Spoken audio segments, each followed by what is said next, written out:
Hello, you Midas Mighty. Harry Litman of Talking Feds here with a bit of a summary and reprise of the big news this week from federal court in the District of Columbia, where Oath Keepers founder Stewart Rhodes and four others are on trial for seditious conspiracy.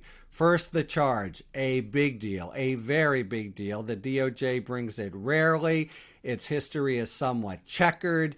It's had instances of acquittal and other instances that have gone down in history dating from, say, World War I as improper use just to get at basically political dissent. Not here, at least based on the indictment. You have a story told in the indictment and laid out in the opening statement and initial witnesses from the Department of Justice of Rhodes and Company coming for, loaded for bear, or in this case for human beings, with really high-powered firearms and weapons, military-style training, military-style jargon, and a general defense is sizing up that's really interesting and different from the normal, this was just political rhetoric. Rather, what Rhodes seems to be ready to say is, we were there in order to answer the call of President Trump when he invoked, as we expected he would, the Insurrection Act, and we wanted to be there to jump into the fray. It's a very flawed defense because the Insurrection Act constitutes the calling out of members of, say, the militia, state and federal, not ragtag terrorists, I think would be the right word, as the Oath Keepers were. So it both in itself seems tenuous and also noteworthy that it's not saying we were just doing political dissent here. It's also noteworthy that this is the basic stance that it looks as if Rhodes and Company are going to take, because what it means is it will keep in the news, just by virtue of the coverage of the trial, Trump's own statements and apparent plans to bring violence to bear to stop the peaceful transition of power, the exact kind of thing that the DOJ is investigating in its various investigations of January 6th.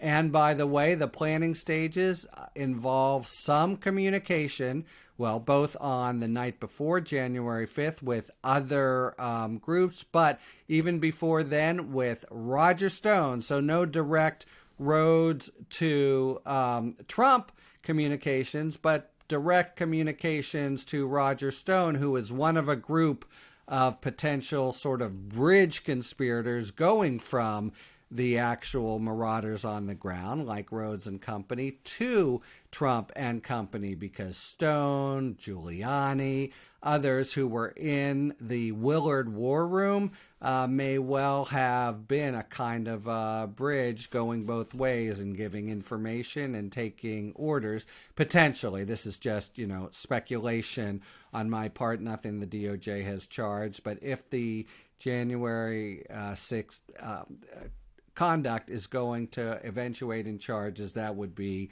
a likely part of it, the kind of missing link. So far, this is going to be a 4-week trial, a long one. It's going to feature Rhodes' testimony. You often don't get in these kinds of cases, so stay tuned for a bruising cross-examination. Rhodes, of course, is he of the eye patch and the Yale Law the Yale Law School, so no slouch there, and it'll be kind of a high-level face-off between the prosecutor and him. In the prosecution's case, to date, they've had an FBI agent setting things up, but one of a few cooperators, former Oath Keepers themselves, like David Zimmerman, who have been responded to pressure and leverage to turn against Rhodes.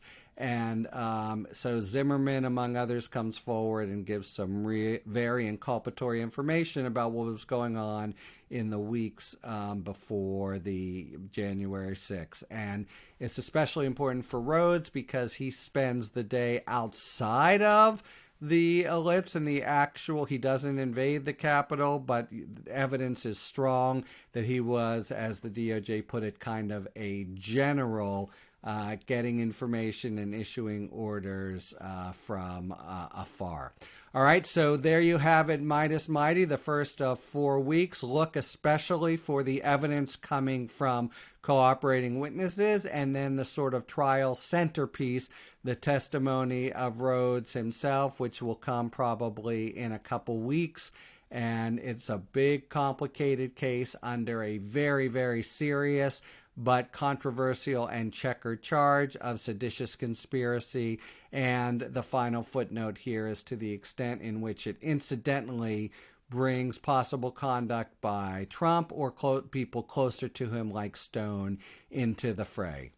All right, that's the basic story. Harry Litman of Talking Feds. We've got our own YouTube channel now, by the way. You can check out. We're putting a lot of good content there. We were just down in Austin at the Texas Tribune Festival and had one-on-ones with Adam Schiff and Jamie Raskin and Lyle Lovett and others. So check that out. And in the meantime, as big things like the Rhodes seditious conspiracy trial come to the fore, we will be there to give our reaction. And until the next time that we do, talk to you later. MeidasTouch is unapologetically pro-democracy. And look, we know you are too. So please make sure you check out our best-selling shirt and our best-selling gear, the unapologetically pro-democracy gear. And hey, while you're at it, make sure you check out my favorite shirt and one of our most famous designs. It wasn't rigged, you're just a loser. At store.meidastouch.com. That's store.meidastouch.com.